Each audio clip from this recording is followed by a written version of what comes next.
I want to show you how you can justify text properly on Photoshop. So let's check it out.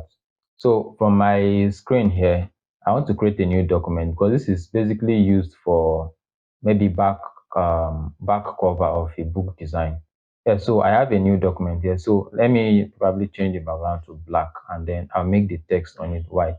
So the first thing I'll do is to select my text tool and I'll change the color to white because it's obviously a black background. So instead of clicking and then I'll start writing whatever I want to write. What I'm going to do instead is to let me delete that. This is my text tool. I'm going to click and drag. All right, so I'll click and drag and create a box like what I have here. And for this example, let me increase the text size.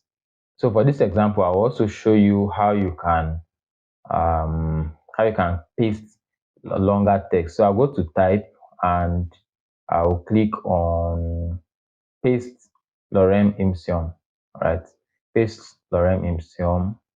Then when I click that, it's going to make it full for me. So what I'll do is to highlight all and I will select paragraph.